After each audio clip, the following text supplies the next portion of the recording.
نحمده ونصلي على رسوله الكريم اما بعد فاعوذ بالله من الشيطان الرجيم بسم الله الرحمن الرحيم ربي اشرح لي صدري ويسر لي امري واحلل عقدة من لساني يفقهوا قولي ربنا زدنا علما اللهم فقهنا في الدين.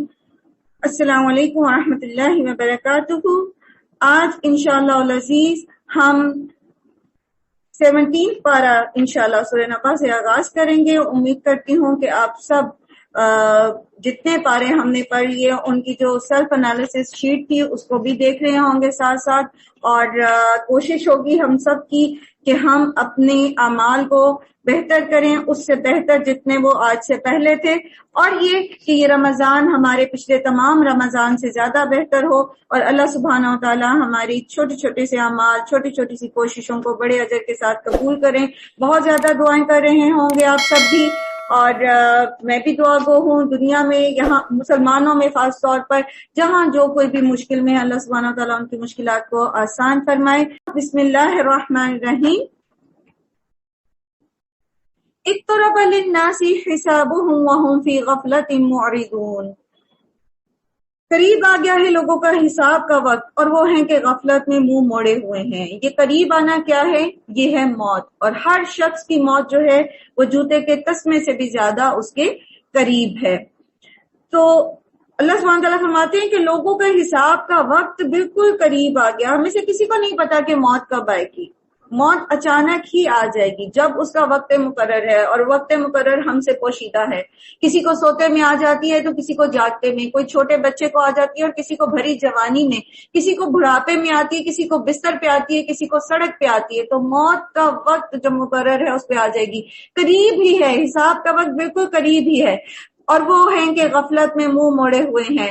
یہاں پر دونوں جو ہے مراد لیا جائے گا, کیونکہ مخاطب جو ہیں یہاں پر وہ کفار مکہ ہیں, مکی صورت ہے یہ, اور حساب کا وقت جو ہے وہ قیامت کو بھی لیا جائے گا اور موت کو بھی. لیکن ہم اپنے سمجھنے کے لیے اس کو اس وقت موت کے اس کے معنوں میں جو ہے وہ سمجھ رہے ہیں کہ ہر شخص کی قیامت, چونکہ آپ صلی اللہ علیہ وسلم نے فرمایا کہ ہر شخص کی قیامت جو ہے وہ اس کی موت کے ساتھ ہے. جیسے ہی انسان کو موت کے فرشتے نظر آتے ہیں, اس کو اپنے انجام کی جھلکیاں نظر آنی شروع ہو جاتی ہیں, اسے پتہ چل جاتا ہے کہ اس کا انجام کار آخر کیا ہونے والا ہے.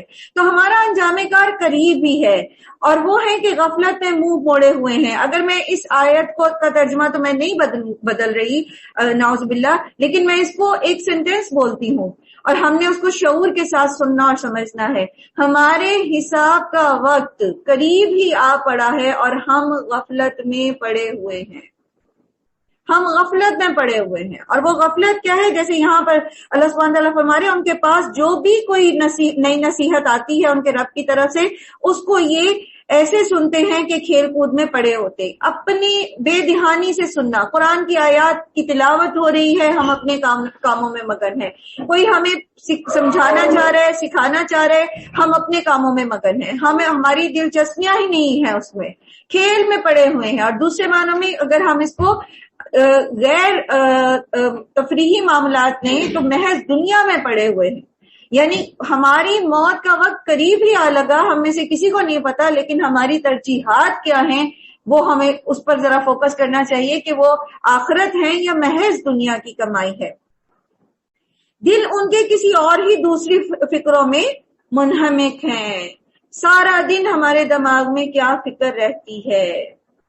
اور اس کے ساتھ ہی میں ذرا آپ لوگوں سے کہوں گی کہ جو لوگ ریگولر ہمارے ساتھ سنتے ہیں دورہ قرآن, ذرا ایک ریمائنڈر ان کو سینڈ کر دیجیے. کل تھوڑا لیٹ کلاس سٹارٹ ہوئی تھی تو غالباً شاید اس وجہ سے ابھی تک لوگوں نے جوائن نہیں کیا. ٹھیک ہے, تو آپ پلیز یہ بھی نیکی کمائیے ذرا ساتھ میں. اور ظالم آپس میں سرگوشیاں کرتے ہیں کہ یہ شخص آخر تم جیسا ہی ایک انسان ہی تو ہے, تو پھر کیا تم آنکھیں دیکھتے جادو کے پھندے میں پھنس جاؤ گے. کوئی اور اعتراض نہیں ملتا جب لوگوں کو, تو نبی پر یہ اعتراض ہر نبی کی قوم نے کیا کہ تم تو ہمارے ہی جیسے انسان ہو. تو بات دراصل یہ ہے کہ انسان کو ہی انسانوں کی ہدایت کے لیے بھیجا گیا. اور پیچھے بھی آپ پڑھ کے آئے کہ اگر فرشتے چلتے پھرتے دنیا میں تو اللہ سبحانہ تعالیٰ کسی فرشتے کو بھیج دیتے. جنرلی لاجک بھی یہی ہے کہ جو جس کو نصیحت کرے گا وہ اسی کے جیسا ہوگا, ادروائز کیا ہوتا ہے, اگر کوئی فرشتہ آ جاتا ہمیں نصیحت کرنے تو ہم ساتھ کہتے کہ بھائی تمہارے اندر تو اللہ نے کوئی حس نہیں ڈالی، تمہارے اندر تو اللہ نے نفس نہیں ڈالا، اور ہم تو نفس، ہمارے اندر تو نفس ہے، تم کر سکتے ہو عبادتیں اور یہ سارے کام ہم نہیں کر سکتے۔ تو یہ عین حکمت ہے کہ انسان ہی کو نبی بنا کر بھیجا گیا۔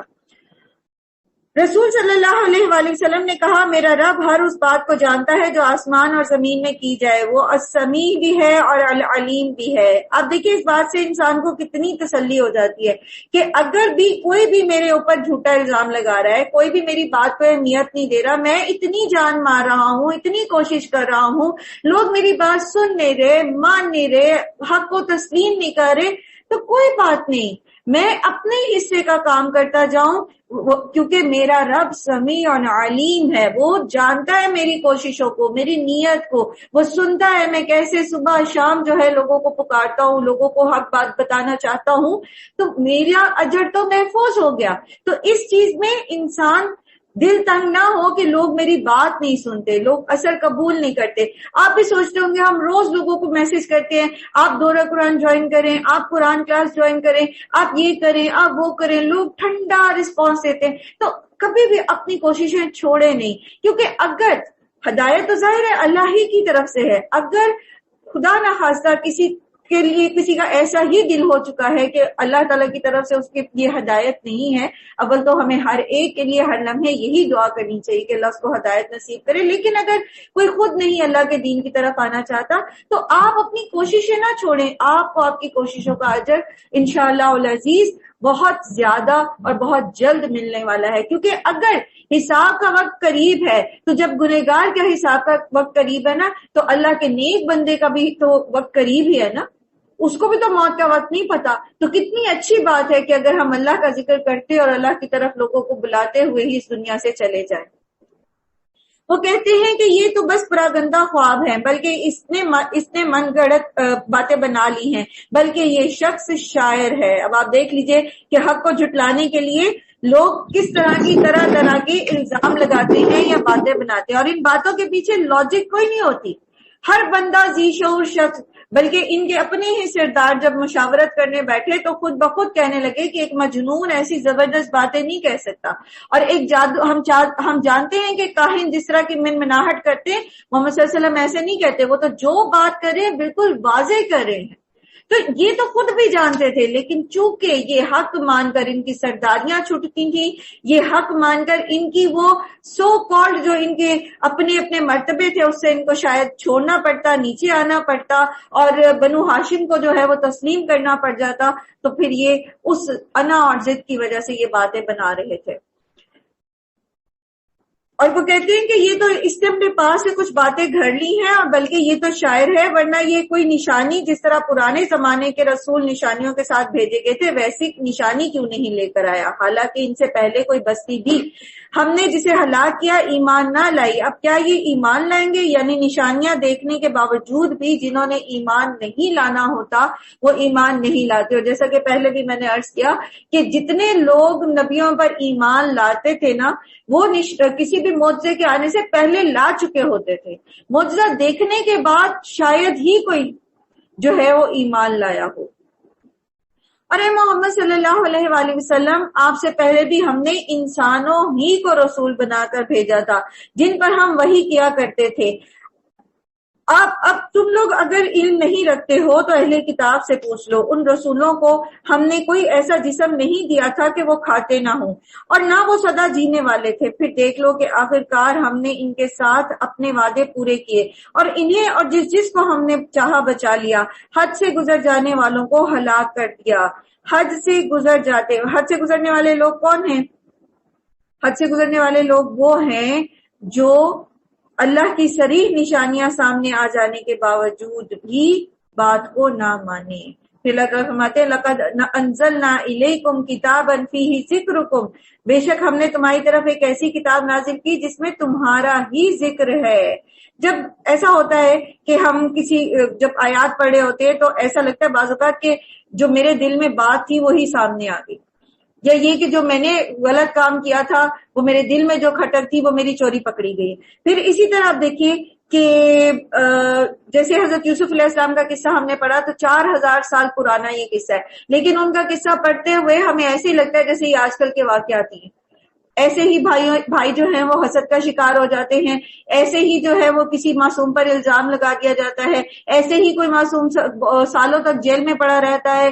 بہت ساری چیزیں جو ہیں ہمیں ریلیٹیبل لگتی ہیں اپنے آپ سے، اور پھر ہم اس سے صبر کرنا سیکھتے ہیں۔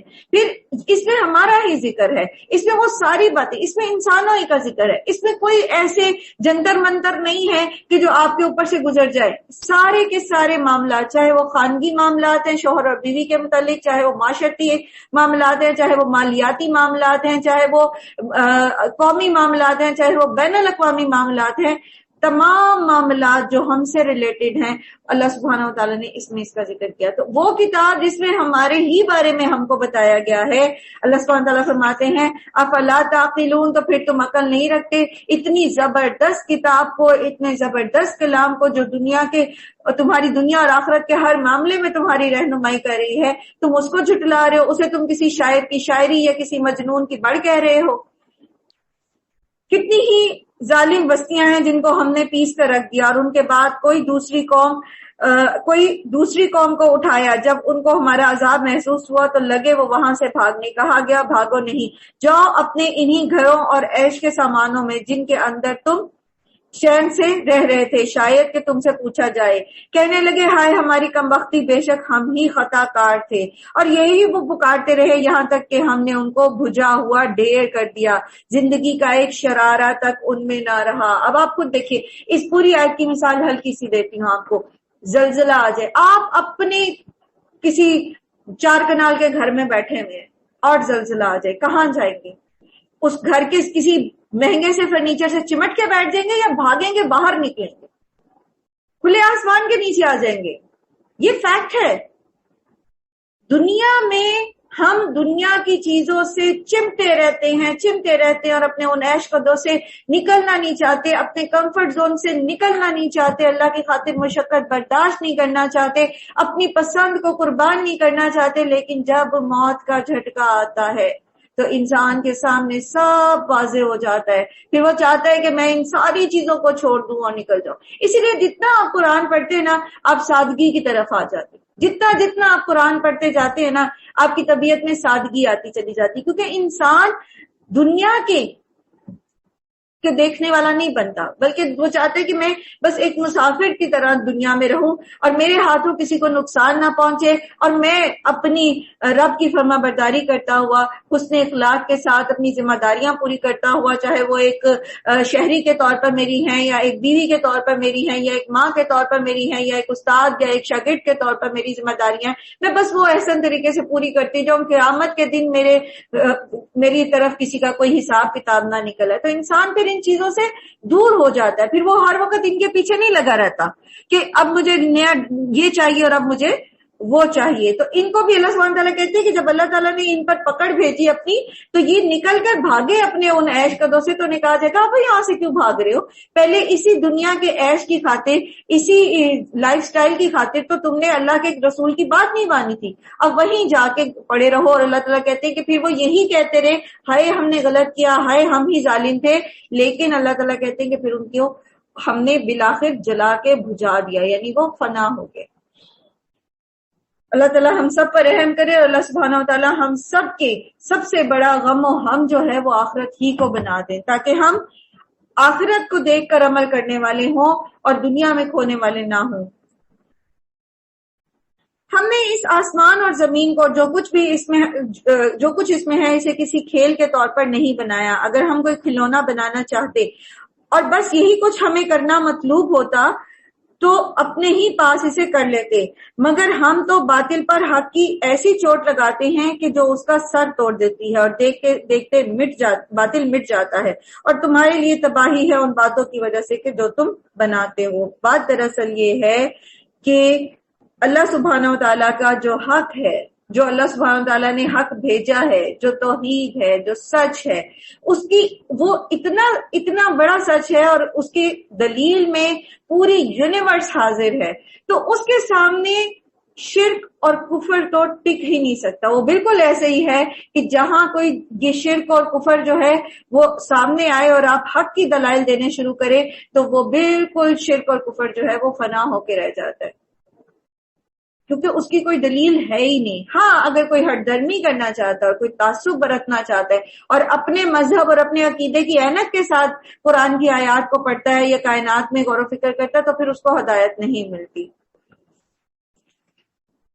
زمین اور آسمانوں میں جو مخلوق بھی ہے اللہ کی ہے، اور جو فرشتے اس کے پاس ہیں وہ نہ تو اپنے آپ کو بڑا سمجھ کے اس کی بندگی سے سرتابی کرتے ہیں اور نہ وہ اس چیز میں تھکتے ہیں، شب و روز اس کی تسبیح کرتے رہتے ہیں اور دم نہیں لیتے. تو بات دراصل یہ ہے کہ فرشتے ہوں یا انسان، جاندار چیزیں ہوں یا بے جان، سب کو اللہ سبحانہ وتعالیٰ نے اسی لیے پیدا کیا ہے کہ وہ اللہ سبحانہ وتعالیٰ کی عبادت کریں، اس کی تسبیح بیان کریں. تو اب آپ دیکھیے کہ سب ایک ایسی مخلوق کا ذکر کیا جا رہا ہے جو ہر وقت تسبیح کرتی رہتی ہے، ہر وقت. وہ جیسے میں نے آپ سے عرض کیا تھا نا کہ نبی صلی اللہ علیہ وسلم نے فرمایا کہ آسمان چڑچڑا رہا ہے اور حق ہے کہ وہ چڑچڑائے، کہ اس پہ بالشت بھر کوئی ایسی جگہ نہیں جس میں تو فرشتہ جو ہے وہ سجدے میں نہ پڑا ہو. اور پھر اسی طرح بیت المعمور، ہر وقت وہاں پر فرشتے طواف کرتے رہتے ہیں اور ایک وقت میں 70,000 فرشتے اللہ کا ذکر کرتے ہوئے اس کا طواف کرتے ہیں، اور جو فرشتے ایک بار اس کا طواف ابھی تک کر چکے ہیں ان کی دوبارہ باری نہیں آئی. سبحان اللہ. یہ اللہ سبحانہ تعالیٰ کی وہ مخلوقیں ہیں کہ اللہ ہی بہتر جانتا ہے، کوئی اللہ کے جنود کو اللہ کے سوا نہیں جانتا. یہ سب اللہ کی تسبیح کریں. تو پھر ایک ہم جنہیں اللہ نے اشرف المخلوقات بنایا ہے، ہم ہی اللہ کی تسبیح نہیں کریں گے؟ سب پڑھیے ذرا، سبحان اللہ و بحمدہ سبحان اللہ العظیم، سبحان اللہ و بحمدہ سبحان اللہ العظیم، سبحان اللہ والحمد للہ ولا الہ الا اللہ واللہ اکبر. اور پھر یہ کہ یہ اپنے آپ کو بڑا نہیں سمجھتے، تکبر نہیں کرتے، ہر وقت اللہ کی عبادت کرتے رہتے ہیں. اور ہم کیا کرتے ہیں، جب ہم اب اپنے رمضان کی روٹین کو دیکھ لیں، ہم کہتے ہیں ہم تو صبح شام بس اللہ کے ذکر میں مصروف ہیں، چلتے پھرتے کریں، گھروں کے کام کرتے ہوئے ہم پڑھیں، ہم نے شیڈیول بنا لیا ہے اپنی عبادات کا، اذکار کا. تو پھر یہ جب ہم یہ اپنے روز کے حساب سے جب ریئلائز کرتے تو پھر کیا ہوتا ہے، پھر ہمارے اندر ہوا بھرنی شروع ہو جاتی ہے، واہ بھائی میں تو بہت اچھا کام کر رہا ہوں. نہیں، تکبر نہیں، بڑائی نہیں. یہ کس نے توفیق دی ہے؟ اگر ہم کر رہے ہیں تو کس نے توفیق دی ہے؟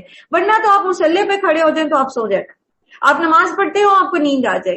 تو یہ جو توفیق آپ کو ملی ہے تو یہ صرف اللہ ہی کی طرف سے ملی ہے. تو اس تسبیح کے اوپر اللہ کا شکر ادا کرنا، اور اس شکر کے اوپر جو توفیق ملی ہے شکر کرنے کی، اس پر اللہ کا شکر ادا کرنا کہ اللہ تو نے مجھے شکر کرنے کی توفیق دی. سبحان اللہ. جب ہم ہر نعمت کو اور ہر اپنی عبادت اور اپنے ہر ذکر کو اللہ ہی کی توفیق سمجھیں گے تو پھر ہمارے اندر تکبر پیدا نہیں ہوگا. اور پھر یہ کہ یہ تھکتے نہیں ہیں. ہمارا تو یہ حال ہے کہ ہم اگر تہجد پڑھ لیتے ہیں تو فجر میں ہم تھک جاتے ہیں. اگر ہم اشراق کے نوافل پڑھ لیتے ہیں یا چاش کے نوافل پڑھ لیتے ہیں تو ہم ظہر میں تھکے ہوئے محسوس کرتے ہیں. اگر ہم ظہر بہت اچھی سی پڑھ لیتے ہیں اور پھر نماز پڑھتے ہم مصلی پہ سے اٹھ جاتے اور ہم تسبیحات نہیں کرتے کہ کام پہنچے تو ہم تو تھک جاتے، ہم تو ایسے ہی تھک جاتے. تو اللہ کی بہت سی مخلوق ہے، اللہ بے نیاز. اگر یہ ساری مخلوقیں بھی اللہ کی تسبیح نہ کریں، اللہ کا ذکر نہ کریں تو بھی اللہ کو اللہ کی تمہید کے اندر، اللہ کی تسبیح کے اندر کوئی کمی واقع نہیں ہوتی. اللہ سبحانہ تعالیٰ فرماتے ہیں، ایک حدیث قدسی ہے کہ اے ابن آدم، اگر تمہارے جن و انس، تمہارے اول و آخر، سب کے دل تم میں سے سب سے زیادہ متقی شخص کی طرح کے ہو جائیں، تب بھی وہ اللہ کی جو کبریائی ہے، اللہ کی جو حکومت ہے، اللہ کی جو بادشاہت ہے، اس میں کوئی اضافہ نہیں کرتے، اللہ کی شان میں کوئی اضافہ نہیں کرتے. اور اگر تمہارے جن و انس، تمہارے اول و آخر، سب کے سب تمہیں سے سب سے برے بدکار شخص کے دل کے جیسے ہو جائے، تب بھی وہ اللہ کی شان میں کوئی کمی نہیں کر سکتے. وہ اللہ آپ سے آپ حمید ہے، وہ آپ سے آپ القدوس ہے، وہ السبوح ہے. لیکن اس کی تسبیح کرنے کا فائدہ کس کو ہوتا ہے؟ ہمیں ہوتا ہے. ہم جب صبح شام 100 مرتبہ سبحان اللہ و بحمدہ پڑھتے ہیں تو کیا ہوتا ہے؟ اگر ہمارے زمین سے آسمان تک بھی گناہ ہو تو اللہ سبحانہ تعالیٰ ان کو معاف کر دیتے ہیں. پھر اسی طرح قیامت کے دن ہمارا اجر محفوظ ہو جاتا ہے. نبی صلی اللہ علیہ وسلم نے فرمایا کہ سبحان اللہ کہنا میزان کو بھر دیتا ہے، الحمدللہ کہنا زمین و آسمان کے درمیان جو کچھ ہے اس کو بھر دیتا ہے. یہ کلمات سبحان اللہ والحمدللہ ولا الہ الا اللہ واللہ اکبر جو ہے یہ ان سب چیزوں سے بہتر ہے جو زمین اور آسمان کے میں ہے. یہ مفہوم ہے حدیث کا، ان سب سے بہتر. تو یہ کس کو فائدہ دے رہے؟ ہمیں فائدہ دے رہے. اللہ کی شان میں تو کوئی اضافہ نہیں کرے، تو پھر ہم تھکے کیوں؟ ویسے تو ہم خیر کمانے کے لیے بہت حریص ہوتے ہیں نا، وَإِنَّهُ لِحُبِّ الْخَيْرِ لَشَدِيدٌ. انسان تو خیر کمانے کی محبتیں بہت ہی شدید ہے. تو پھر اللہ کی تسبیح بیان کرنے کے لیے ہم کیوں نہیں حریص ہوتے کہ ہم اس چیز کا اہتمام کریں کہ چلتے پھرتے جو ہیں وہ اللہ کی حمد و ثنا بیان کرتے رہیں. اور ایک بات یقین کیجئے، اگر ہمیں یہ عادت پڑ جائے نا تو بہت ساری ایسی پراگندہ سوچیں جن کی وجہ سے ہمارا دماغ خراب ہوتا ہے، ہمیں ڈپریشن ہوتا ہے یا ہمارے تعلقات خراب ہوتے ہیں، وہ ہمارے دماغ سے نکل ہی جاتے، کیونکہ ظاہر ہے جہاں اللہ کا ذکر آئے گا وہاں شیطان کی تو جگہ ہے ہی نہیں. ام اتخذوا آلہۃ من الارض ہم ینشرون. کیا ان لوگوں نے بنا لیے ہیں کچھ زمینی خدا ایسے کہ وہ اٹھا کھڑا کرتے ہوں؟ اگر آسمان اور زمین میں اللہ کے سوا دوسرے خدا بھی ہوتے تو زمین اور آسمان دونوں کا نظام بگڑ جاتا. بس پاک ہے اللہ رب العرش ان باتوں سے جو یہ لوگ بناتے ہیں، اور وہ اپنے کاموں کے لیے کسی کے آگے جواب دہ نہیں ہے اور وہ سب اس کے سامنے جواب دہ ہیں. کیا اسے چھوڑ کر انہوں نے دوسرے خدا بنا لیے ہیں؟ اے محمد صلی اللہ علیہ وآلہ وسلم ان سے کہیے کہ لاؤ اپنی دلیل. یہ کتاب بھی موجود ہے جس میں میرے دور کے لوگوں کے لیے نصیحت ہے، اور وہ کتابیں بھی موجود ہیں جن میں مجھ سے پہلے لوگوں کے لیے نصیحت تھی، مگر ان میں سے اکثر لوگ حقیقت سے بے خبر ہیں، اس لیے یہ منہ موڑے ہوئے ہیں. ہم نے تم سے پہلے جو رسول بھی بھیجے ہیں اس کو یہی وحی کی گئی کہ میرے سوا کوئی معبود نہیں ہے، بس تم لوگ میری ہی بندگی کرو. یہ اللہ سبحانہ و تعالیٰ کی طرف سے چیلنج ہے. کسی بھی الہامی کتاب کے اندر شرک کی کوئی دلیل نہیں ملتی، کوئی ایسی سٹیٹمنٹ بائبل میں نہیں ہے جو تحریف شدہ نہ ہو، اوریجنل سٹیٹمنٹ جس میں کوئی شریک کسی قسم کے شرک کی کوئی دلیل نہیں. یہ کہتے ہیں رحمان اولاد رکھتا ہے. سبحان اللہ، وہ تو بندے ہیں جنہیں عزت دی گئی. کس کو اللہ کا بیٹا بنایا گیا ہے؟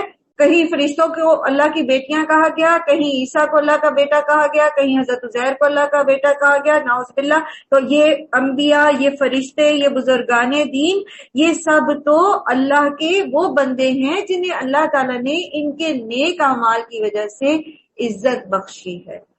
اس کے حضور بڑھ کر نہیں بولتے، بس اس کے حکم پر عمل کرتے ہیں. جو کچھ ان کے سامنے ہے اسے بھی وہ جانتا ہے، اور جو کچھ ان سے اوجل ہے اس سے بھی وہ باخبر ہے. وہ کسی کی سفارش نہیں کرتے بجز اس کے جس کے حق میں سفارش سننے پر اللہ راضی ہو، اور وہ اس کے خوف سے ڈرتے رہتے ہیں. وَهُم مِّن خَشْيَتِهِ مُشْفِقُونَ. تو اللہ کو چھوڑ کر جس کو بھی معبود بنایا گیا اگر وہ اللہ کے نیک بندوں میں سے ہے تو وہ تو خود اللہ کے فرما بردار ہیں اور اللہ کی پکڑ سے ڈرتے ہیں. کہاں یہ کہ لوگ یہ کہیں کہ یہ تو ہماری خاطر اللہ سے جھگڑا کریں گے اور کھڑے ہو جائیں گے ڈٹ کے کہ نہیں پہلے میرے ان پیروکاروں کو جنت میں بھیجا جی پھر میں جنت میں جاؤں گا. تو یہ سب باتیں صرف شیطان نے سجائی ہیں. وہ ایک شعر ہے. اچھا جی، آیت نمبر ہم پڑھ رہے ہیں 28 سورۃ انبیاء. ٹھیک ہے، وہ کسی نے ایک شعر بنا رکھا ہے کہ خدا جو پکڑے تو چھڑا لے محمد، اور محمد کا پکڑا کوئی چھڑا نہ سکے گا. تو اللہ رحم کرے، اللہ تعالیٰ ہمیں توحید کا علم عطا فرمائے اور اللہ سبحانہ تعالیٰ ہمیں اپنی معرفت عطا فرمائے. اللہ سبحانہ و تعالیٰ کے یہ نیک بندے ہیں. نبی صلی اللہ علیہ وآلہ وسلم امام الانبیاء ہیں، اللہ کے محبوب ہیں، اللہ کے بہت پیارے بندے ہیں. اللہ سبحانہ و تعالیٰ ان سے راضی ہیں، لیکن اللہ کی پکڑ ہے. اِنَّا بَطْشَ رَبِّكَ لَشَدِيدٌ. ہاں اگر اللہ سبحانہ و تعالیٰ اجازت دیں گے تو جس کو اللہ تعالیٰ اجازت دیں گے اور جس کے بارے میں اجازت دیں گے کہ فلاں کے بارے میں فلاں کانٹیکسٹ میں اس کے بارے میں تم شفاعت کرو تو وہاں وہ کر سکے. کتنا ضروری ہے قرآن کو پڑھنا اور قرآن کو قرآن ہی کی زبان میں سمجھنا. اور سب سے پہلے ایک بات یہ دیکھیے، اگر توحید نہیں ہے تو کوئی نیک عمل قبول نہیں. شرک کے ساتھ کوئی نیک عمل قبول نہیں کیا جاتا. کیا وہ لوگ جنہوں نے نبی صلی اللہ علیہ وآلہ وسلم سے کا انکار کر دیا ہے اور نہیں کرتے کہ یہ سب آسمان اور زمین باہم ملے ہوئے تھے، پھر ہم نے انہیں جدا کیا اور پانی سے ہر چیز زندہ چیز کو پیدا کیا، کیا وہ ہماری اس تخلیق کو نہیں مانتے؟ اور ہم نے زمین میں پہاڑ جما دیے تاکہ وہ انہیں لے کر ڈھلک نہ جائے، اور اس میں کشادہ راہیں بنا دی شاید کہ لوگ اپنا راستہ معلوم کر لیں، اور ہم نے آسمان کو ایک محفوظ چھت بنا دیا مگر یہ کہ اس کی نشانیوں کی طرف یہ توجہ ہی نہیں کرتے. اب یہاں آپ دیکھیں کہ یہ جو بات کہی جا رہی ہے کہ زمین اور آسمان پہلے ملے ہوئے تھے اور پھر ہم نے ان کو الگ الگ کر دیا، تو یہ بگ بینگ تھیوری ہے. اور اسی طرح آج آپ کی سائنس آپ کو بتاتی ہے کہ ہر لیونگ تھنگ جو ہے اس کا جو پروٹوپلازم ہے وہ پانی پر بیسڈ ہوتا ہے. اور اسی طرح جو ہے یہ آسمان جو ہے یہ کس قدر محفوظ چھت ہے کہ جتنے بڑے بڑے اجرام فلکی اس یونیورس میں پائے جاتے ہیں، اگر اللہ تعالیٰ اس آسمانی دنیا کو اس طرح کا نہ بناتے اور ہمیں سارا کچھ نظر آ رہا ہوتا کہ کیسے میٹیورائڈز اور جو ہے وہ ایسٹرائڈز جو ہیں اور پلانٹس جو ہیں وہ جا رہے اور تیز رفتاری سے گزر رہے ہیں اور زمین کے قریب سے گزر جائے گا کوئی چیز دور سے آتی ہوئی، ہمیں تو ہر وقت یہ لگے گا کہ شاید ہمارے اندر ہی ٹکرا جائیں گے.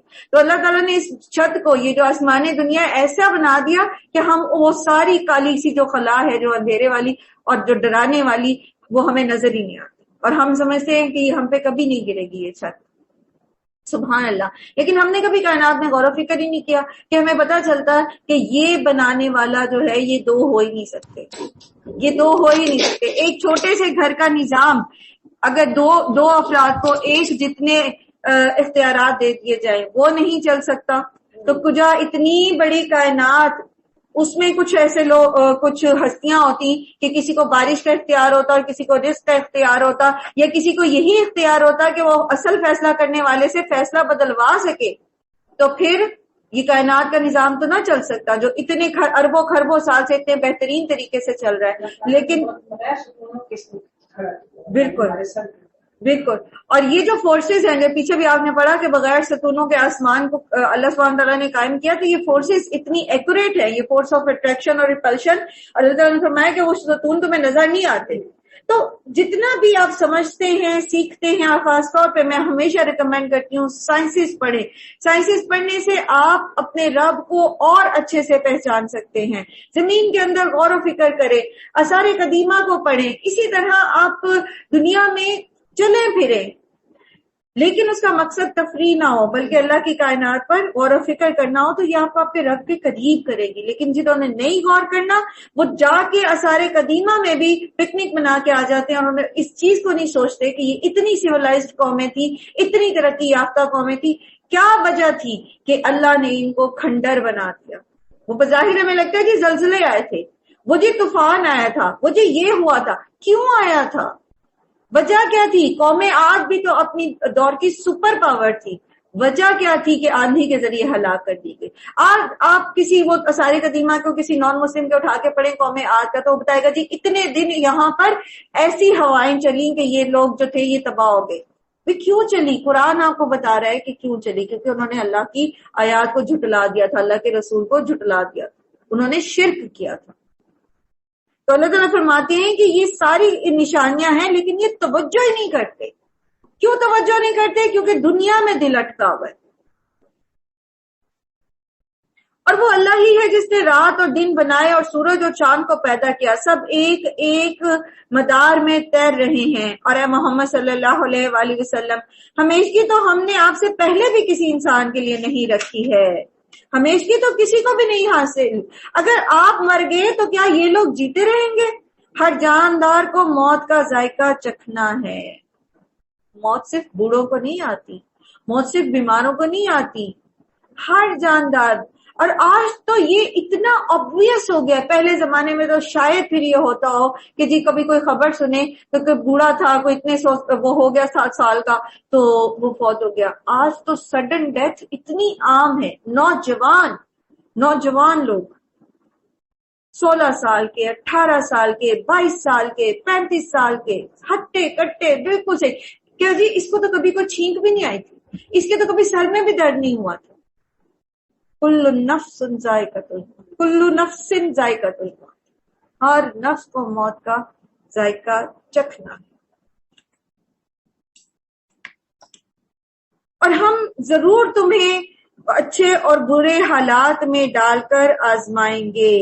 تو اللہ کی طرف سے آزمائش آتی ہے, اور ہم پہلے بھی بارہا اس موضوع کو پڑھ چکے ہیں کہ جب بھی کوئی مشکل وقت آئے تو پریشان ہونے کی بجائے ابھی میں تمہیں اپنی نشانیاں دکھائے دیتا ہوں, جلدی نہ بچاؤ. یہ لوگ کہتے ہیں آخر یہ دھمکی کب پوری ہوگی؟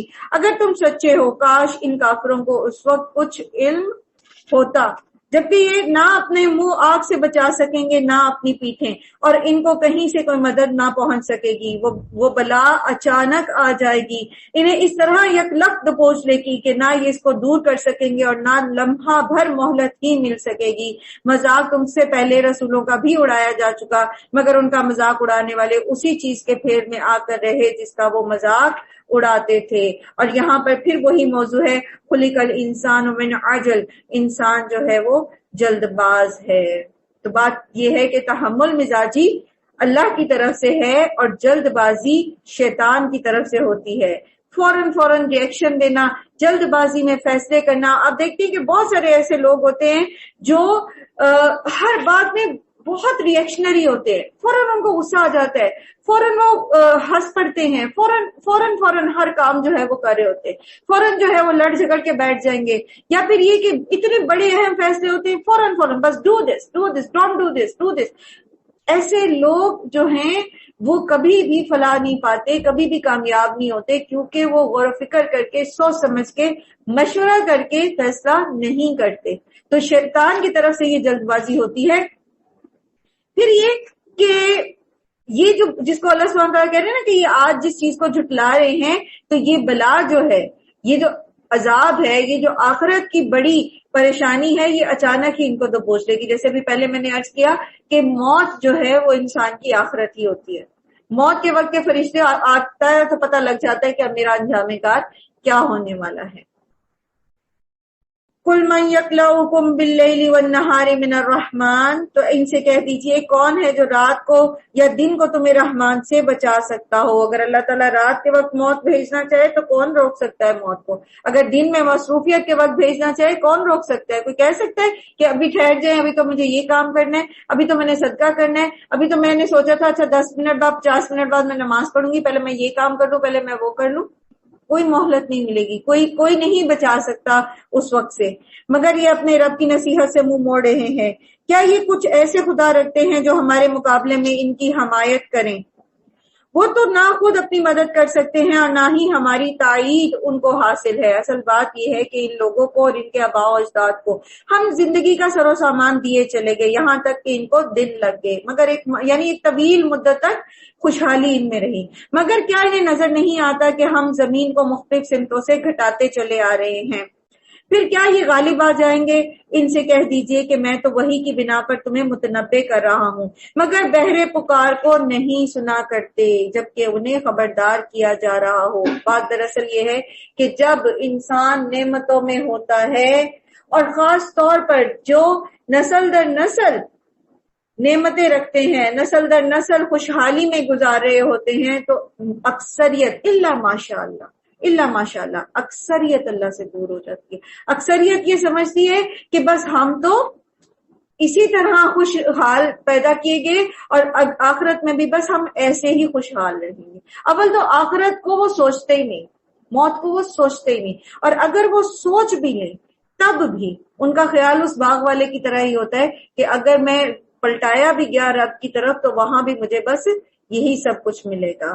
تو بعض اوقات فقر جو ہوتا ہے, جو مال کی کمی بیشی ہوتی ہے, وہ ضروری ہو جاتی ہے انسان کے لیے. کیوں؟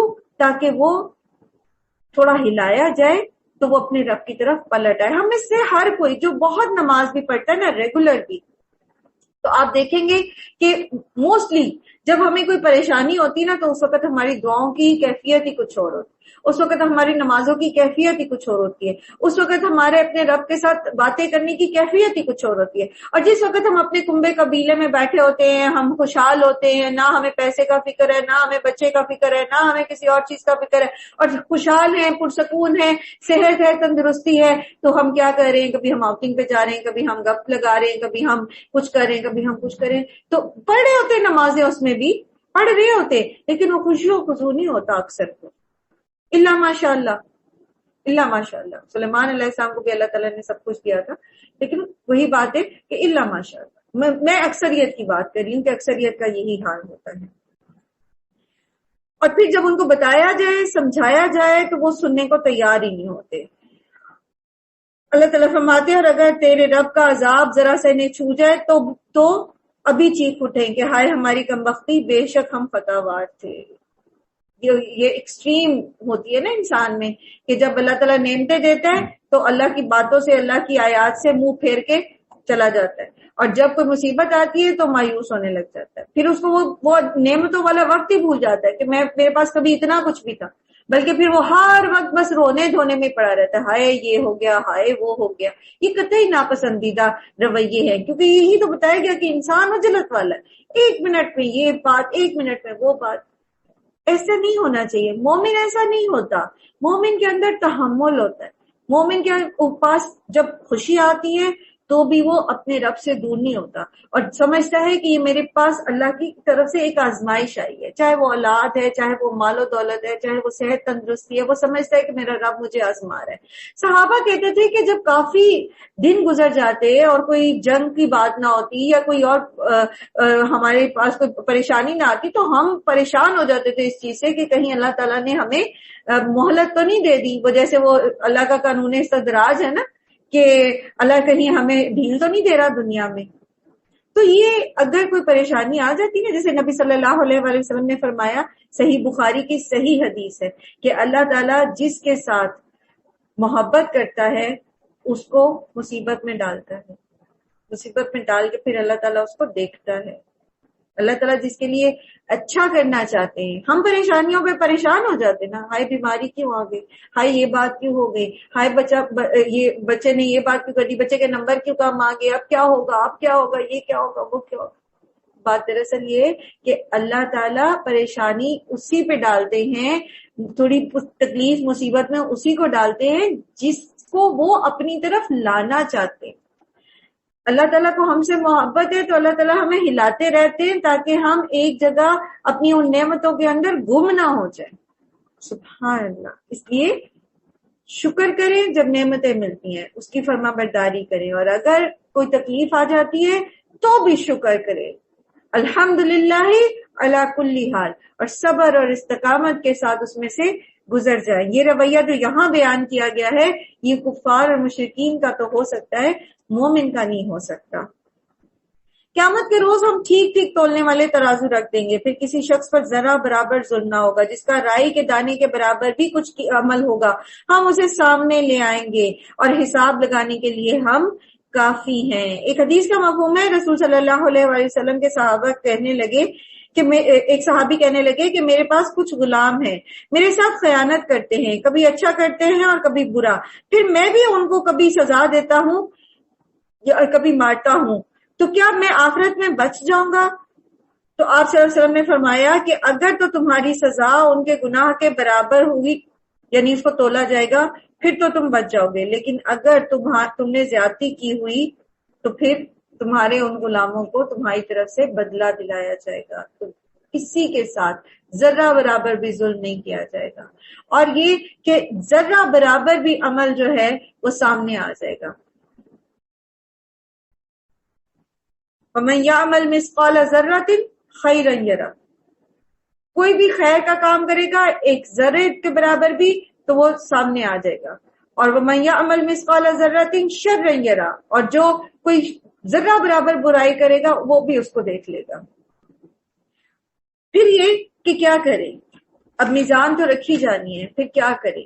پھر یہ کریں کہ بر کے مفہوم کو سمجھ لیں. پیچھے ہم بر کا مفہوم پڑھ کے آئے نا, چھوٹی سے چھوٹی اور بڑی سے بڑی نیکی کوئی بھی ہاتھ سے جانے نہ دے. کوشش کریں کہ ہر نیکی کما لیں. ٹھیک ہے, انسان ہے, ہم کمزور ہیں, ہم تھک جاتے ہیں, ہم بیمار پڑ جاتے ہیں, ہمارے پاس مفلسی ہوتی ہے, ہم اتنا کر نہیں پاتے, لیکن یاد رکھیں کہ ہمارا واسطہ کسی بے خبر کے ساتھ نہیں ہے, ہمارا واسطہ علیم الخبیر کے ساتھ ہے. وہ ہماری تڑپ دیکھ رہا ہے. میرا بہت دل چاہتا ہے میں حج کروں, میں عمرہ کروں, میرے پاس گنجائش ہی نہیں, تو کوئی بات نہیں, تڑپ تو ہے نا. میرا بہت دل چاہتا ہے میں دونوں ہاتھوں سے صدقے کروں, لیکن کیا کروں, گنجائش ہی نہیں, تو کوئی بات نہیں, تڑپ تو ہے نا. آپ کی تڑپ کے نمبر آپ کو ملیں گے, لیکن ایک یہ ہے کیفیت کہ شوق ہی کوئی نہیں, کوشش ہی کوئی نہیں, تو پھر اجر بھی کوئی نہیں. نبی صلی اللہ علیہ وآلہ وسلم نے فرمایا 5 چیزیں میزان میں بہت بھاری ہیں. دل چاہتا ہے نا کام کرنے کا, نیکی کمانے کا. جیسے کچھ صحابہ نبی صلی اللہ علیہ وسلم کے پاس آئے اور انہوں نے کہا کہ مال والے ہم سے سبقت لے گئے, وہ جہاد بھی کرتے ہیں, وہ صدقات بھی کرتے ہیں, تو ہم کیا کریں.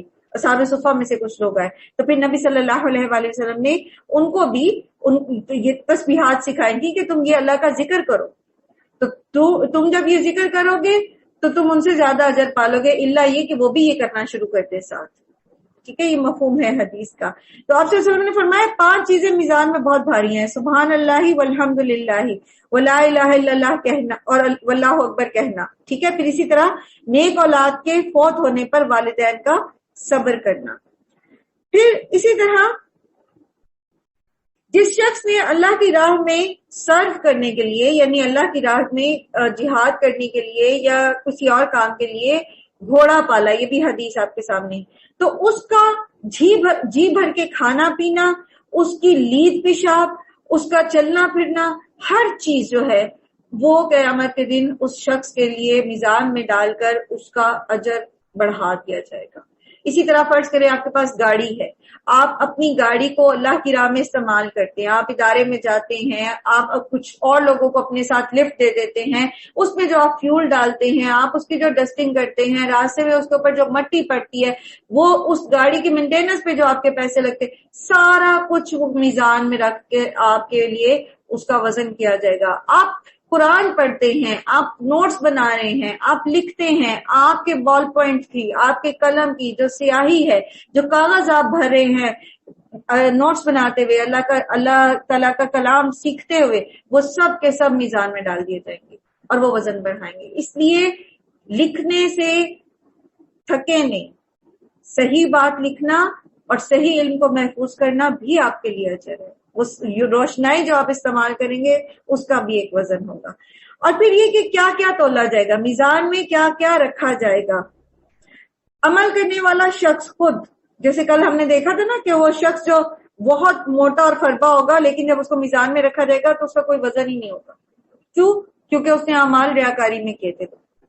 سب سے پہلی بات, عمل کرنے والا شخص میزان میں رکھا جائے گا. پھر اعمال کو مجسم کر دیا جائے گا, جیسے قرآن, ٹھیک ہے, اور اسی طرح صدقہ ہے, تو مجسم کر کے ان کو ایک جسم دے کر ان کو میزان میں رکھا جائے گا. پھر اسی طرح ایمان کو, لا الہ الا اللہ کا ایک کلمہ جو ہے ایک شخص کے لیے جو ہے وہ اس کے برائی کی میزان بہت بھر جائے گی اور کچھ بھی نیکی نہیں ملے گی. اور پھر ایک کاغذ لایا جائے گا جس کے اوپر لا الہ الا اللہ لکھا ہوگا, جب وہ اس کو ایک پلڑے میں, دائیں پلڑے میں ڈالا جائے گا تو اس کا وزن جھک جائے گا, یعنی اس کا ایمان, خالص توحید, اس کا بہت بڑا وزن ہے خالص توحید کا.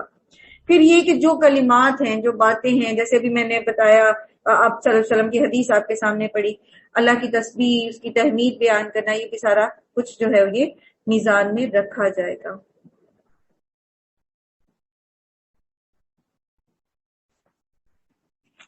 اللہ سبحانہ تعالیٰ ہم سب کو توفیق دے کہ ہم چھوٹی سے چھوٹی اور بڑی سے بڑی نیکیاں کرنے والے ہوں, اور اپنی نیکیوں کو کر کے ضائع کرنے والے نہ ہوں, ان کی حفاظت کرنے والے ہوں.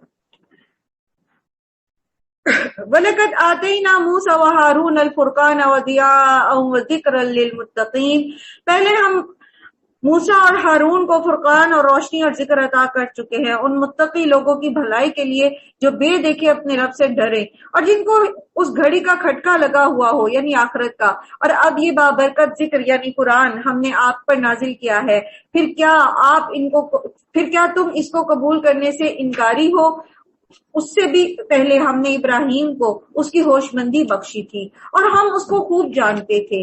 یاد کرو وہ موقع جب اس نے اپنے باپ اور اپنی قوم سے کہا تھا کہ یہ مورتیاں کیسی ہیں جن کے تم لوگ گرویدہ ہو رہے ہو؟ انہوں نے جواب دیا، ہم نے اپنے باپ دادا کو انہی کی پوجا کرتے پایا ہے۔ اس نے کہا، تم بھی گمراہ ہو اور تمہارے باپ دادا بھی سری گمراہی میں پڑے ہوئے تھے۔ انہوں نے کہا، کیا ہمارے سامنے اپنی اصلی خیالات پیش کر رہے ہو یا مذاق کر رہے ہو؟ ابراہیم نے جواب دیا، نہیں، بلکہ فی الواقع تمہارا رب وہی ہے جو زمین اور آسمان کا رب ہے اور ان کا پیدا کرنے والا ہے، اس میں تمہارے سامنے میں گواہی دیتا ہوں، اور اللہ کی قسم میں تمہاری غیر موجودگی میں ضرور تمہارے بتوں کی خبر لوں گا۔ چنانچہ اس نے ان کو ٹکڑے ٹکڑے کر دیا، صرف ان کے ایک بڑے کو چھوڑ دیا، شاید کہ اس کی طرف رجوع کرے۔ جب انہوں نے واپس آ کر اپنے بتوں کا یہ حال دیکھا تو کہنے لگے، ہمارے خداؤں کا یہ حال کس نے کر دیا ہے؟ اب آپ ذرا تجربہ جب آپ ذرا اس جملے پر غور کیجئے، وہ کہتے ہیں من فعل ھذا بآلہتنا، ہمارے الہوں کے ساتھ یہ کس نے کیا؟ تو جس چیز کے ساتھ کوئی زیادتی کر سکتا ہو وہ آپ کے لیے کیسے آپ کو نقصان سے اور پریشانی سے اور تکلیف سے نجات دے سکتی ہے؟ جو اپنی حفاظت نہیں کر سکتی وہ آپ کی حفاظت کیسے کر سکتی ہے؟ تو ان کے آنکھوں اور ان کے کانوں اور ان کے دلوں پہ پڑے ہوئے پردوں کا اندازہ لگائیے کہ محض آباء و اجداد کی تقلید میں یہ اتنے اندھے بہرے اور بے عقل ہو چکے کہ خود بخود کہتے ہیں کہ ہمارے خداؤں کے ساتھ یہ کس نے کیا؟ وہ خدا ہو سکتا ہے؟ وہ اس قابل ہو سکتا ہے جو خود اپنی حفاظت نہ کر سکے؟ وہ کوئی بڑا ہی ظالم تھا۔ بعض لوگ بولے، ہم نے ایک نوجوان کو ان کا ذکر کرتے سنا تھا جس کا نام ابراہیم ہے۔ انہوں نے کہا، تو اس کو پکڑ لاؤ اور سب کے سامنے، تاکہ دیکھ لیں کہ اس کی کیسی خبر لی جاتی ہے۔ ابراہیم کے آنے پر انہوں نے پوچھا، کیوں ابراہیم، تو نے ہمارے خداؤں کے ساتھ یہ حرکت کی؟ اس نے جواب دیا، بلکہ یہ سب کچھ تو اس کے سردار نے کیا ہے، اس سے ہی پوچھ لو اگر یہ بولتے ہوں۔ یہاں پر یہ ایک بات ہے کہ حضرت ابراہیم علیہ السلام نے ان کو سمجھانے کے لیے یہ بات کہی، کیونکہ اس کو آپ یہاں پر جھوٹ نہیں کہیں گے، یہ ایک طرح سے گویا انہوں نے مثال دے کر دوسروں کو چوکنا کرنے کے لیے، بتانے کے لیے کہ دیکھ لو یہ تو بولتے سنتے نہیں ہے، ٹھیک ہے، کیونکہ سب کو پتا تھا کہ یہ بت نہیں توڑ سکتا۔ یہ تو ایسا کہنے کا مطلب یہ نہیں ہے کہ ابراہیم علیہ السلام نے کوئی جھوٹ بولا۔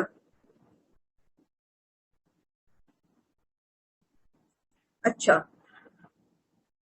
کیونکہ وہ کہتے ہیں کہ بلکہ یہ تو اس کے سردار نے کیا ہے، ان سے ہی پوچھ لو اگر یہ بولتے ہوں۔ یہ سن کر وہ لوگ اپنے ضمیر کی طرف پلٹے اور اپنے دلوں میں یہ کہنے لگے کہ واقعی تم تو خود ہی ظالم ہو، مگر پھر ان کی مت ماری گئی اور وہ بولے، تو جانتا ہے کہ یہ بولتے نہیں ہے۔ ابراہیم نے کہا، پھر کیا تم اللہ کو چھوڑ کر ان چیزوں کو پوج رہے ہو جو تمہارے نفع اور نقصان پر کوئی قدرت نہیں رکھتے؟ تف ہے تم پر تمہارے ان معبودوں پر جن کی تم اللہ کو چھوڑ کر عبادت کر رہے ہو، کیا تم کچھ بھی عقل نہیں رکھتے؟ انہوں نے کہا، جلا ڈالو اس کو اور حمایت کرو اپنے خداؤں کی اگر تم کچھ کرنا چاہتے ہو۔ جب لوگوں کے پاس دلیل نہیں ہوتی تو پھر وہ ڈانٹ ڈپٹ اور مار پیٹ اور لڑائی جھگڑے پر اتر آتے ہیں۔ ہم نے کہا، اے آگ ٹھنڈی ہو جا اور سلامتی بن جا ابراہیم پر۔ بات دراصل یہ ہے کہ ابراہیم کو آگ میں پھینکا گیا اور آگ کو اللہ تعالیٰ نے حکم دیا کہ ٹھنڈی ہو جائے۔ یہ ایسے ہی ہونا تھا کیونکہ یہ تقدیر اللہ نے لکھی ہوئی، لیکن اس میں آزمائش ابراہیم علیہ السلام کی تھی۔ پہلے آگ جلائی گئی ان کی آنکھوں کے سامنے اور پھر ان کو اس میں پھینکا گیا۔ یہ ان کی آزمائش تھی کہ وہ آگ دیکھ کر وہاں سے بھاگ جاتے ہیں یا نہیں۔ آگ نے تو ٹھنڈا ہو جانا تھا، اللہ نے اس کو حکم دینا ہی تھا کیونکہ اللہ تعالیٰ اپنے بندوں کو ضائع نہیں کرتا. لیکن ابراہیم علیہ السلام کی یہ آزمائش تھی کہ وہ آگ کو دیکھ کر اللہ کو چھوڑ کے بتوں کو پوجنا شروع کر دیتے ہیں یا اس آگ میں کود جاتے ہیں. شاعر کہتا ہے نا کہ اگر آج بھی ہو ابراہیم کا سا ایمان پیدا، آگ کر سکتی ہے انداز گلستان پیدا.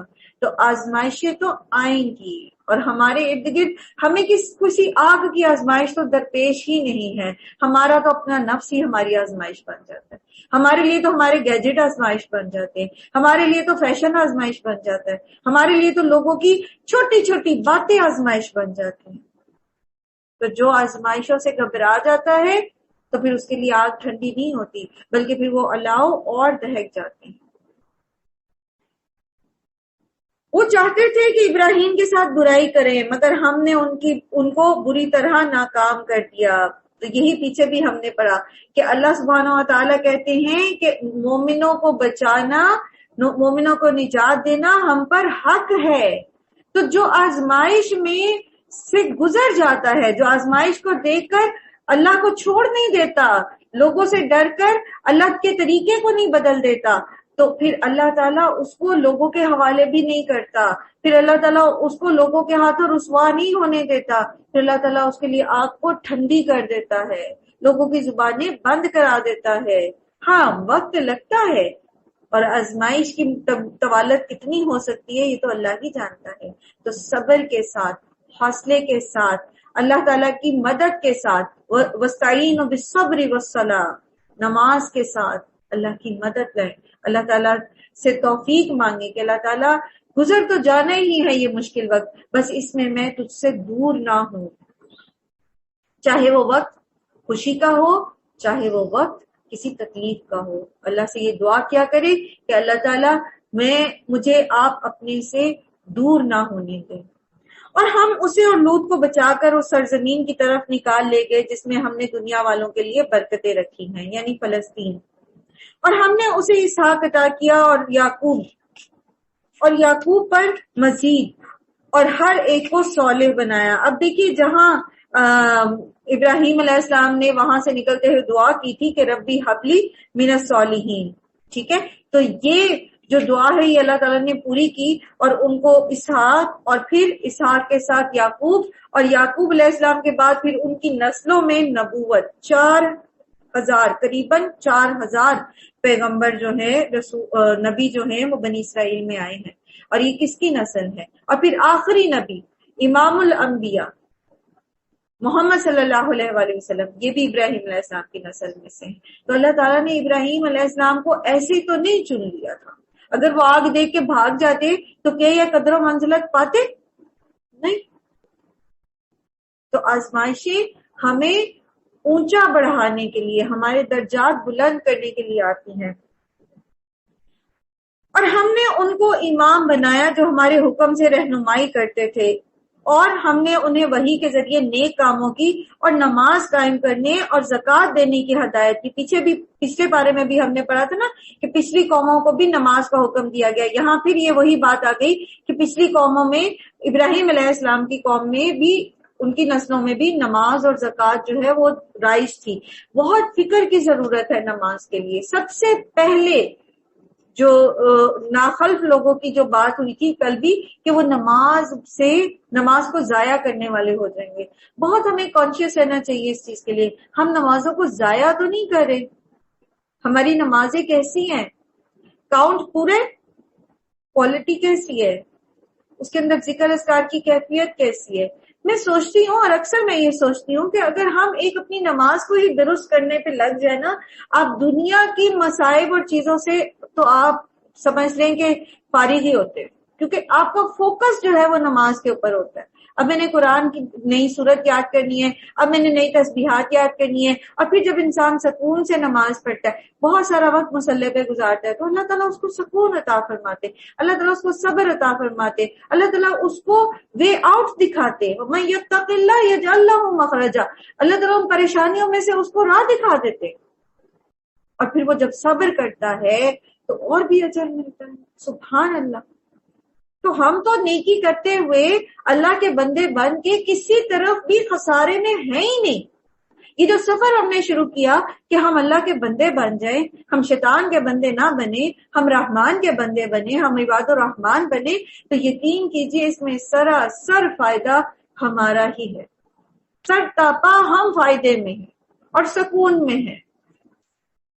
اور لوط کو ہم نے حکم اور علم بخشا اور اسے اس بستی یعنی سدوم سے بچا کر نکال لیا، اور جو بدکاریاں کرتی تھی در حقیقت وہ بڑی ہی بری فاسق قوم تھی، اور لوط کو ہم نے اپنی رحمت میں داخل کیا، وہ صالح لوگوں میں سے تھا۔ اور یہی نعمت ہم نے نوح کو دی، یاد کرو جبکہ ان سب سے پہلے اس نے ہمیں پکارا تھا، ہم نے اس کی دعا قبول کی اور اسے اور اس کے گھر والوں کو کرب عظیم سے نجات دی۔ کرب عظیم کون سا کرب ہوتا ہے؟ وہ کرب جو دلی طور پر اور روحانی طور پر انسان کو تکلیف دے، کیونکہ جسمانی تکالیف سے ریلیف مل جاتا ہے، زخم بھر جاتے ہیں، لیکن جو دل زخمی ہوتے ہیں، جو روح زخمی ہوتی ہے، وہ کچھ اور ہی تکلیف ہوتی ہے۔ تو یہاں پر کرب عظیم سے مراد ان کی قوم کا شرک ہے، جو وہ تکلیفیں نوح علیہ السلام کو دیتے تھے وہ تو وقت کے ساتھ ساتھ منہدم ہو جاتی تھی، لیکن جو تکلیف، جو کرب ان کو یہ تھا کہ قوم مسلمان نہیں، بیٹا مسلمان نہیں، بیوی مشرک قوم کے ساتھ مل گئی، تو اللہ تعالیٰ فرماتے ہیں کہ میں نے اس کو اور اس کے گھر والوں کو کرب عظیم سے نجات دیا۔ اسی طرح اگر ہمیں کوئی کرب محسوس ہوتا ہے، ہمارا دل سکون نہیں پکڑتا، تو محمد صلی اللہ علیہ وآلہ وسلم شدید پریشانی میں کیا پڑھا کرتے تھے، کیا ذکر کرتے تھے؟ آپ کو پہلے بھی میں نے بتایا تھا، سب پڑھیے گا، مائک اپنے بند رکھیے۔ اللہ اللہ ربی لا اشرک بہ شیئا، اللہ اللہ ربی لا اشرک بہ شیئا، اللہ میرا رب ہے، میں اس کے ساتھ کسی کو شریک نہیں کرتا۔ تو جب بندہ اللہ کے سامنے عاجز ہوتا ہے اور کہتا ہے اللہ میرا تو توکل ہی تیرے پہ ہے، میں تو کسی کی طرف نہیں دیکھتا اور مجھے تیری رحمت پر بھروسہ ہے اور میں کسی کو تیرے ساتھ شریک نہیں کرتا، میں نے کسی غیر اللہ سے نہیں مانگنا، اللہ میں تو صرف تیرے سے ہی مانگنا، تو پھر اللہ تعالیٰ اس کے خالی ہاتھ نہیں اٹھاتا۔ اللہ تعالیٰ بہت باحیا ہے، بندہ جب اپنے ہاتھ اٹھا کے اللہ کے سامنے دعا کرتا ہے اللہ تعالیٰ اس کو خالی ہاتھ نہیں اٹھاتا۔ پھر اسی طرح نبی صلی اللہ علیہ وآلہ وسلم یہ پڑھا کرتے تھے، لا الہ الا اللہ العظیم الحلیم، لا الہ الا اللہ رب العرش العظیم، لا الہ الا اللہ رب السماوات والارض ورب العرش الکریم۔ دوبارہ پڑھتی ہوں، اس کو بھی یاد کر لیجئے گا، لا الہ الا اللہ العظیم الحلیم، لا الہ الا اللہ رب العرش العظیم، لا الہ الا اللہ رب السماوات ورب الارض ورب العرش الکریم۔ تو یہ اذکار ہیں، ان میں کوئی دعا نہیں ہے، لیکن یہی اذکار ان کے اندر آپ جب یہ پڑھتے ہیں تو اللہ تعالیٰ تو علیم الخبیر ہے، ہمیں خود بھول جاتا ہے ہم نے کیا کیا دعا کرنی تھی، تو اللہ سبحانہ تعالیٰ تو جانتے ہیں نا کہ کہاں کس وقت کس چیز کی اس کو ضرورت ہے، تو وہ ہمارے لیے کافی ہو جاتا ہے۔ پھر اسی طرح درود شریف کا پڑھتے رہنا، جب آپ کو کوئی پریشانی ہوتی ہے اور آپ کو سمجھ نہیں آتی میں کیا دعا کروں، میں کس طرح اپنے رب سے مانگوں، تو درود شریف پڑھیں۔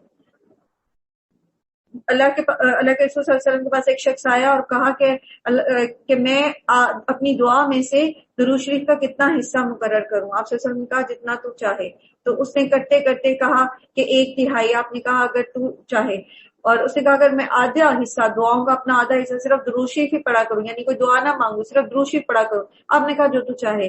پھر اس نے کہا اگر میں سارا وقت درود ہی پڑھوں اور کوئی دعا نہ مانگوں، تو اللہ کے رسول صلی اللہ علیہ وسلم نے کہا کہ اگر تو ایسا کر لے گا تو اللہ تیری ساری ضرورتوں کے لیے کافی ہو جائے گا۔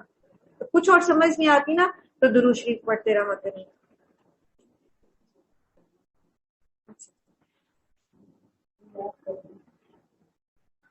وَنَصَرْنَاهُ مِنَ الْقَوْمِ الَّذِينَ كَذَّبُوا بِآيَاتِنَا، اور ہم نے اس قوم کے مقابلے میں اس کی مدد کی جس نے ہماری آیات کو جھٹلا دیا تھا، وہ بڑے برے لوگ تھے، بس ہم نے ان سب کو غرق کر دیا۔ اور اسی نعمت سے ہم نے داؤد اور سلیمان علیہ السلام کو سرفراز کیا۔ یاد کرو وہ موقع جبکہ وہ دونوں ایک کھیت کے مقدمے میں فیصلہ کر رہے تھے جس میں رات کے وقت دوسرے لوگوں کی بکریاں پھیل گئی تھیں، اور ہم ان کی عدالت خود دیکھ رہے تھے۔ اس وقت ہم نے صحیح فیصلہ سلیمان کو سجھا دیا، حالانکہ حکم اور علم ہم نے دونوں ہی کو عطا کیا تھا۔ ہمیں بھی اپنے لیے ان دونوں چیزوں کو مانگنا چاہیے اللہ تعالیٰ سے۔ ربی زدنی علما، اللہم انی اسألک علما نافعا اور پھر اسی طرح ربی حبلی حکمن، یہ اللہ سبحانہ تعالیٰ کی بہت بڑی بلیسنگز ہے، بہت بڑی نعمتیں ہیں. یؤتی الحکمت من یشاء ومن یؤت الحکمت فقد اوتی خیرا کثیرا، جسے اللہ تعالیٰ کی طرف سے حکمت مل گئی تو اس کو خیر کثیر مل گئی، اور اللہ جسے چاہتا ہے حکمت عطا کرتا ہے. تو اللہ سے مانگے، یہ حکمت مانگے. اور یہاں پر ہمیں ایک اور بات بھی پتہ چل رہی ہے کہ اگر ہم فیصلہ صحیح نہیں، اب آپ سب کو یہ قصہ تو پتہ ہی ہے نا، چلے میں تھوڑا سا دہرا دیتی ہوں. ہوا یہ کہ ایک شخص کی بکریاں دوسرے شخص کے کھیت کو برباد کر گئی. اب حضرت داؤد نے یہ فیصلہ دیا کہ اس شخص کی بکریاں جو ہیں کھیت والے کو دے دی جائے. اس وقت سلیمان علیہ السلام نے یہ کہا کہ نہیں، بلکہ بکریاں اس کھیت والے کو دی جائے. مین وائل جس کی بکریاں ہیں وہ کھیت والے کی کھیتی کو دوبارہ سے سارا سیٹ کرے، اس کی کھیتی باڑی کرے، پھر اس کی بکریاں اس کو واپس کر دی جائے. تو اکثر ایسا ہوتا ہے کہ ہم اپنے تئیں ایک صحیح فیصلہ کرتے ہیں، لیکن جو ہم سے چھوٹا ہوتا ہے، ہمارا بچہ ہوتا ہے، کوئی چھوٹا بہن بھائی ہوتا ہے، تو وہ کہہ دیتے ہیں کہ نہیں ایسے نہ کہیں، یہ بات صحیح نہیں ہے، ایسے نہ کریں. تو صرف اس لیے ہم اس کی بات نہ سنیں کہ وہ چھوٹا ہے. بعض اوقات ان کی بات جو ہے وہ ہماری بات سے زیادہ بہتر ہوتی ہے، اور غلط فیصلے جو ہیں وہ غلط طرف انسان کی رہنمائی کرتے ہیں. تو اس چیز کے لیے جب بھی کوئی فیصلہ کرنے لگے پہلے اللہ سے دعا کرے، ربی اشرح لی صدری والی دعا کر لیں، پھر ربی حب لی حکمن والی دعا کریں، اور اللہم ارنا الحق حقا والی دعا کریں کہ اللہ تعالیٰ ہمیں صحیح فیصلے کی توفیق عطا فرمائے.